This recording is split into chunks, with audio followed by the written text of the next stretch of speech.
Bienvenidas a todas las personas que nos escuchan en el podcast Inforac del Instituto de Formación y Actualización Judicial del Poder Judicial del Estado de Chihuahua. Les habla su amiga Paula Silva y las invito a que nos sigan en nuestras redes sociales. Nos pueden encontrar en Instagram como Inforac 2023 o en nuestra página de Facebook como Instituto de Formación y Actualización Judicial. Hoy tenemos un tema muy ad hoc a las fechas. Y no les estoy hablando de los festejos patrios, sino del testamento, ya que desde el año del 2003, el mes de septiembre es conocido como el mes del testamento. Y para hablarnos de este tema tan relevante e importante, se encuentra conmigo el maestro Erwin Enrique Epaminondas Cuervo Zaragoza, juez de primera instancia del Juzgado Quinto Civil por Audiencias del Distrito Judicial Morelos. Erwin, bienvenido. Hola, ¿qué tal? Muchas gracias. Bueno, pues para entrar en materia, cuando te dicen testamento, como que es un tema tabú todavía, ¿no? Como que uno lo relaciona con la muerte, ¿no? Con que alguien se va a morir o Sí. que alguien se tiene que morir para esta situación. Sí, es un tema que la gente pues no quiere hablarlo, no quiere atenderlo y lo va posponiendo. Pero es una de las figuras jurídicas que tenemos para que las personas puedan disponer de sus bienes y de sus restos físicos una vez que han fallecido. Ok, bueno, pues ya para que antes de entrar ya más extenso el tema, ¿nos podrías decir qué es el testamento? Muy bien, nuestra legislación civil aquí en el estado de Chihuahua lo define como el acto jurídico unilateral, personalísimo, solemne, revocable y libre por el cual una persona con capacidad dispone de sus bienes y derechos y declara o cumple alguna obligación que no se extingue con su muerte. ¿Qué quiere decir unilateral? Bueno, que la persona lo hace de una manera libre, espontánea, de forma unilateral, es decir, no espera nada a cambio ni hay una condición que se tenga que cumplir para que se pueda dar este acto jurídico.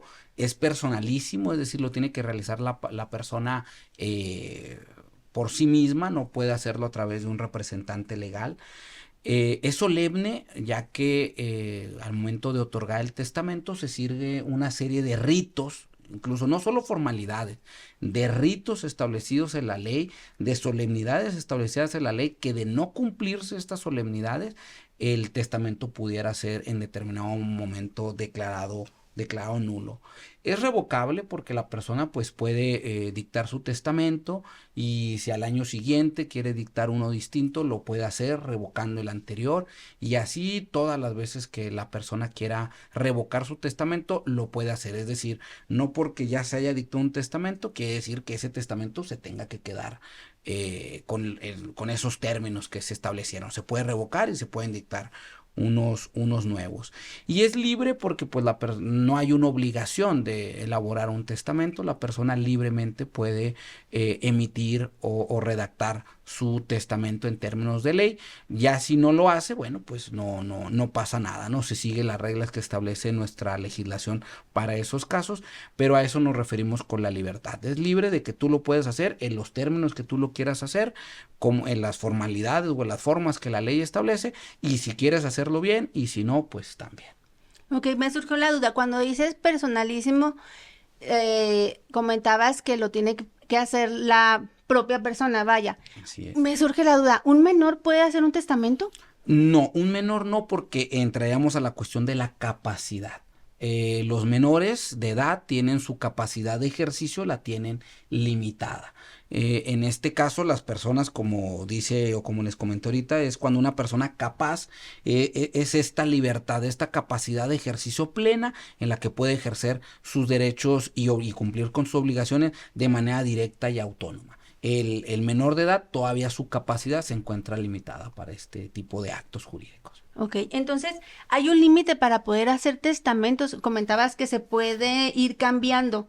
Sí. No el hecho de que ya hice uno, o sea, lo puedo cambiar. Sí, lo puedes cambiar, es decir, una persona puede hacer un testamento de un tipo y al año siguiente puede hacer otro, 10 años después puede hacer otro. A lo largo de su vida puede realizar todos los testamentos que le plazca, que considere sin ningún problema. obviamente únicamente pues cubriendo los costos o las formalidades que cada uno de los testamentos, de los tipos de testamento que hay, tengan. Pero sí, puedes tú tener a lo largo de tu vida infinidad de testamentos. ¿Y cuál es el válido? Por ejemplo, el caso de que una persona fallezca, ¿cuál es el válido? ¿El último que El último que haya se elaborado? emitió, el último que se elaboró, que revoca a todos los demás. El último siempre va a ser el que va a prevalecer y es aquel del que se lleva a lectura y del que pues con esos términos nos quedamos, ¿no? Sin importar que en los testamentos anteriores haya habido términos o personas herederas o legatarias, no importa, si aún y cuando hay un documento público o un documento oficial, digámoslo así, el último es el que va a prevalecer, aun cuando hayan existido muchos antes de este. Ah, muy bien.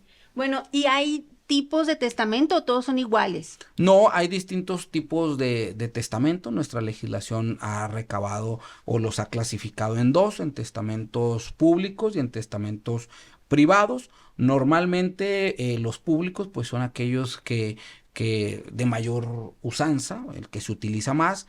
Entre ellos está el testamento público abierto, público cerrado, el testamento hológrafo y el testamento que se llama simplificado. El testamento público abierto es el testamento que se otorga ante un notario público, en el que se elabora una escritura por parte del notario, se toma razón en sus libros y en esa escritura pues se establece la última voluntad, digámoslo así, de las personas, cómo habrá de disponerse. Se hace una escritura y se guarda en los libros del notario y se puede otorgar un testimonio al testador para que lo tenga, e incluso se registra en esto. Hay un registro, el RENAT, el Registro Nacional de Testamentos, se registra ahí ese testamento y al momento del fallecimiento de la persona autora de la sucesión o autora del testamento, se manda a pedir a la notaría el testamento. Ese es el público abierto, es el más común y es en el que precisamente en este mes del testamento se tiene descuento, porque el notario público cobra por los servicios que presta, pero en este mes de septiembre, al otorgar tu testamento público abierto, igualmente el público cerrado, se tiene un descuento. El público cerrado es en donde tú elaboras de propia mano o en computadora o en el formato que tú desees, elaboras tu testamento, tu última voluntad.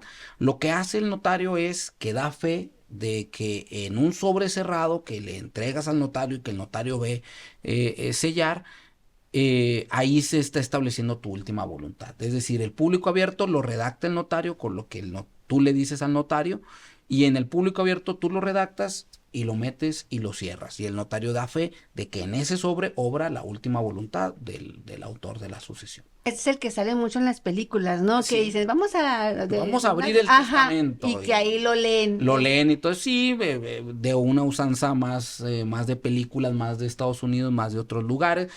Con nosotros los que más popularidad o uso tienen son el público abierto ante el notario y el hológrafo, ¿no? Que el hológrafo se lleva ante la oficina registral, ante el registro público de la propiedad. Vas a esa oficina, realizas de propia mano tu testamento, tu última voluntad, plasmas tu firma, tu huella, la fecha, el lugar en donde se está elaborando. El registrador público, el funcionario público, lo guarda en un sobre, lo lacra y establece en la carátula que ahí está depositada el testamento de esta persona. Igualmente se firma el sobre y se pone la huella dactilar. Este es el hológrafo, que también tiene un costo muchísimo menor. Me parece que son simplemente el pago de algunos derechos que se cobran por resguardar ese testamento, que también cuando se abre el juicio sucesorio testamentario se manda a pedir al registro público este testamento y se entrega ante el juez que va a llevar a cabo la lectura del testamento. Y de los públicos, el último que tenemos es el simplificado. Este testamento público simplificado se establece al momento de adquirir un bien inmueble en escritura pública. Ahí mismo en esa escritura se establece quién sería pues el heredero o el beneficiario en caso de fallecimiento de ese bien inmueble que se está adquiriendo. Ok. Ahorita que comentabas lo de los costos, por ejemplo, yo ahorita pues yo no he hecho mi testamento.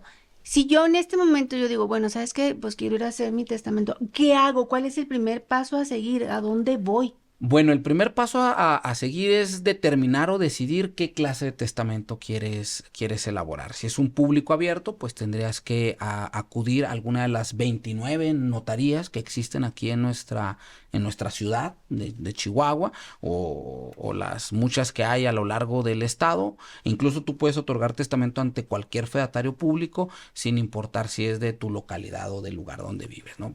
Si fuera un público abierto, tendrás que ir a alguna de las notarías públicas existentes, ya sea público abierto o público cerrado. Si lo que quisieras sería un testamento hológrafo, pues tendrías que ir ante la oficina registral, ante el registro público de la propiedad y solicitar ahí pues los requisitos que piden, que nada más es pues que ahí elabores el testamento, lo escribas, cumplas con estas formalidades, ellos te van a dar el sobre, la lacra, ellos lo estarían lacrando, lo estarían sellando y resguardando.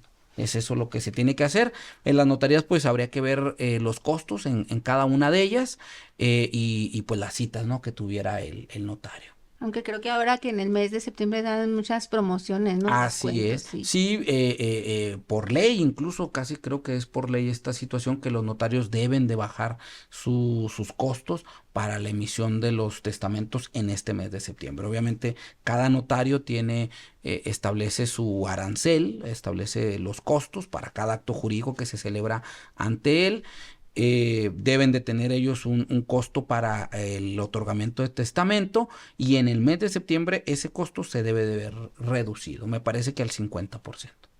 Ah, pues muy bien. Bueno, y si voy yo, ¿tengo que llevar las escrituras de mi casa, la factura del carro o qué tengo que llevar? No, no, depende del estilo de cada notario, pero en sí, para otorgar el testamento, el notario le va a hacer una serie de preguntas. Lo único que sí tiene que llevar para el testamento público abierto y público cerrado es llevar testigos.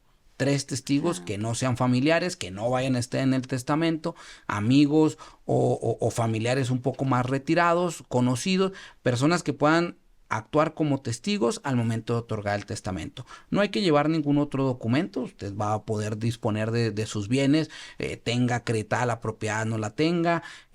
Por ejemplo, en los testamentos se deja incluso a veces cuestiones de índole sentimental, un cuadro, mm. un mueble, que obviamente pues no se tiene la factura y no se tiene algún título de propiedad sobre el mismo, pero se puede disponer mientras pues sea un bien conocido que es propiedad del autor del testamento. Es decir, pues yo una joya, por ejemplo, le dejo mis aretes, le dejo mi pulsera, mi anillo de matrimonio, la señora se lo dejo a mi hija, no es necesario acreditar la propiedad o llevar algún documento que acredite la propiedad de los bienes que se están disponiendo. El notario sí le va a pedir que haga un inventario, que haga un señalamiento de los bienes que pretende dejar a sus familiares o a sus herederos, o igualmente puede ser una declaración genérica. Es decir, el notario le va a decir, bueno, ¿usted qué quiere? No, pues que todos mis bienes, presentes y futuros, queden a favor de tal persona. Con esa simple declaración es más que suficiente para que el notario pueda expedirle un testamento. Si, por ejemplo, ahorita yo pudiera hacer un testamento de lo que tengo y de lo que aún no tengo, y ya puedo decir, no, pues, Exactamente. si de aquí a mi muerte, que esperemos que pase y falte mucho, Sí. puedo decir, bueno, lo que yo adquiera de aquí entonces, todo eso se lo dejo a fulanito, a manganito. Correcto, sí, normalmente pues a los hijos, ¿no? Suponiendo. Ujú. Todos mis bienes, presentes y futuros, serán a favor de mis hijos, al momento que en muchos años llegue yo a faltar. Esperemos, ¿verdad? Esperemos Sí, todos, sí. sí.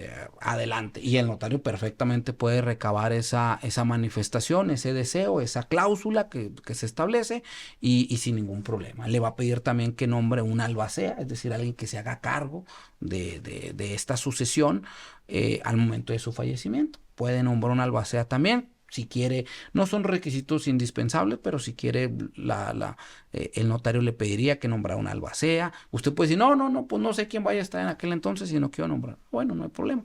Allá en su momento se resolverá conforme a las leyes aplicables a la materia o vigentes en aquel momento, porque como te digo, faltan muchos años. Sí, así sea. Así es. Sí. Bueno, dentro de las condiciones que se pueden poner en el testamento, ¿qué condiciones se pueden poner en el testamento? Existen los legados o la herencia con cargas o con condiciones, y que lo hemos visto también algunas veces en las películas, ¿no? Vas a heredar si, no sé, Si cuidas a mi gato, ¿no? cuidas al gato. Ajá. O si cumples cierta edad. A mí los que me ha tocado es pues que termines una carrera, una situación así.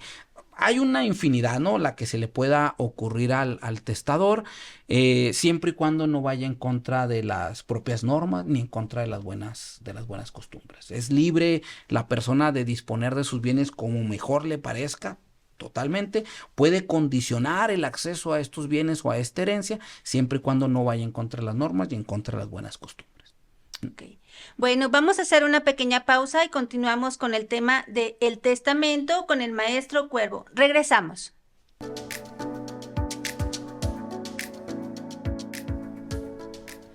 Continuamos con el podcast del Inforac con el tema El Testamento. Se encuentra conmigo el maestro Erwin Enrique Epaminondas Cuervo Zaragoza, juez de primera instancia del Juzgado Quinto Civil por audiencias del Distrito Judicial Morelos. Erwin, nos estabas comentando antes del corte de que las condiciones que se pueden poner en un testamento le competen básicamente a la persona que va a ir a solicitar su testamento. Así es, él puede disponer de sus bienes libremente, incluso puede establecer alguna condición, es decir, que el heredero tenga que hacer algo para acceder a esa herencia. Puede ser cualquier condición que tú te imagines, siempre y cuando los límites son pues que no vaya en contra de la propia norma del derecho, que no sea una cuestión que no le pida cometer un ilícito con la finalidad de acceder a la herencia, ni tampoco vaya en contra de las buenas costumbres, es decir, que no tenga que hacer un acto pues humillante o alguna situación que si bien no es sancionada por el derecho o por la norma, pero sí por las costumbres o por las buenas costumbres aceptadas en determinada sociedad. Bien. ¿Qué personas participan en las sucesiones testamentarias?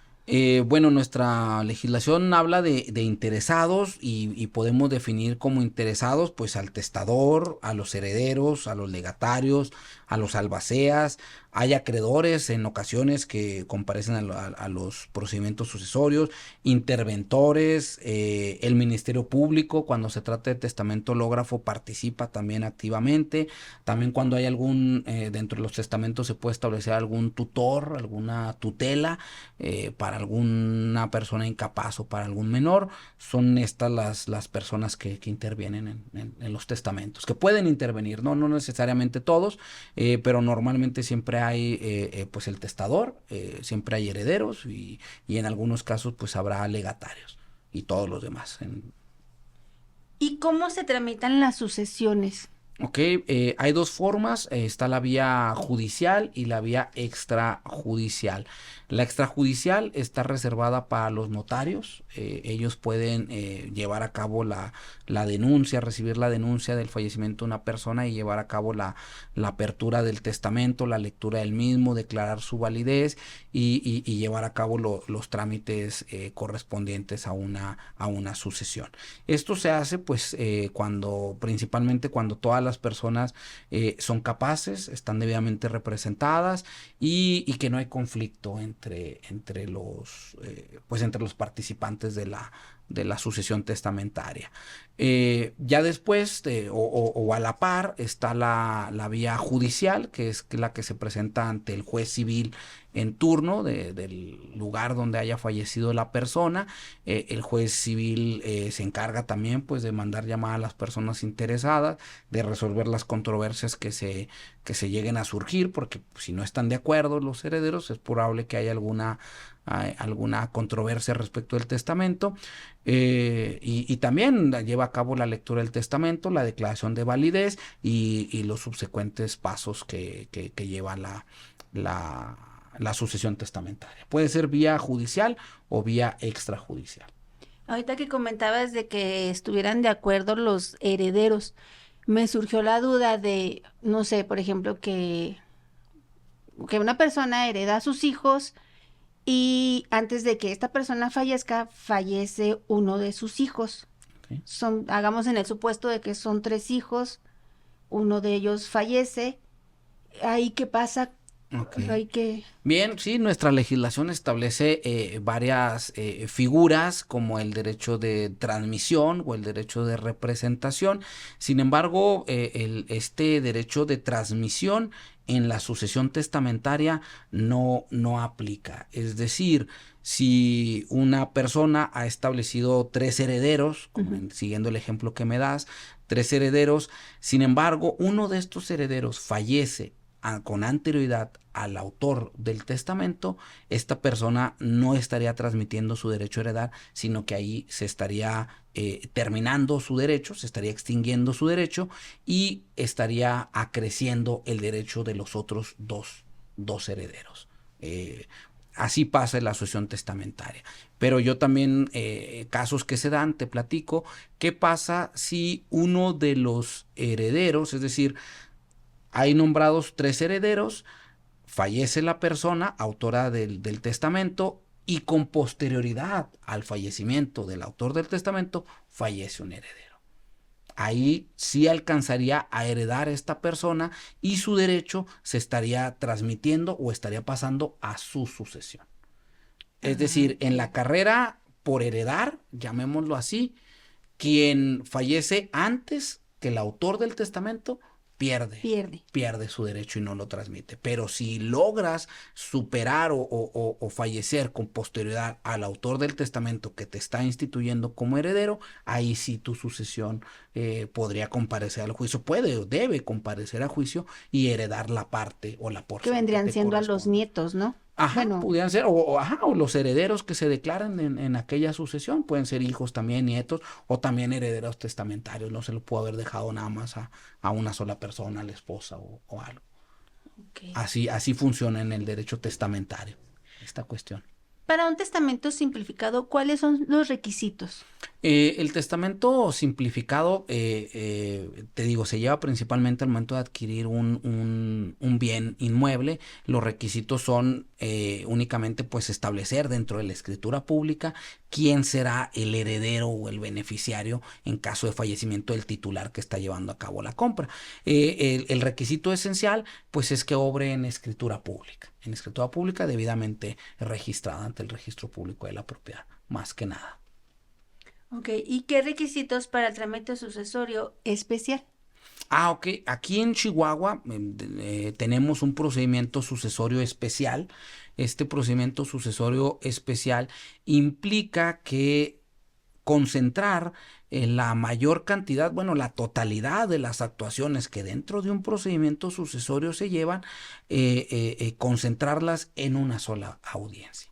Es decir, un procedimiento normal o un procedimiento sucesorio testamentario, pues implica que te señale una fecha para la lectura de testamento, llevar a cabo las notificaciones correspondientes, la lectura del testamento, recabar una serie de oficios, presentar un inventario y avalúo, nombrar un perito evaluador que acepte y proteste el cargo y una serie de etapas, ¿no? También la liquidación de la herencia, dar 5 días para que se opongan, 3 días para alimentar el avalúo, 5 días para la liquidación, hacer un proyecto de partición, dar otros 5 días y toda esta situación.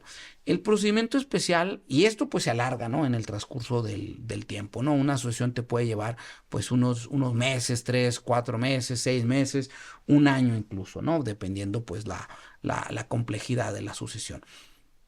Pero el procedimiento sucesorio especial te da la facilidad o la bondad de que si todas las personas están de acuerdo, se concentren todas estas actuaciones en un solo momento y en una audiencia se lleve a cabo la lectura de testamento, se lleva a cabo la aprobación del inventario, la presentación y aprobación del inventario de avalúo, la presentación de la liquidación y aprobación de la liquidación de herencia, el proyecto de partición, tanto su presentación como su aprobación, incluso la rendición de cuentas que hace el albacea, todo se lleva en una sola audiencia. En un solo día se lleva todo el procedimiento.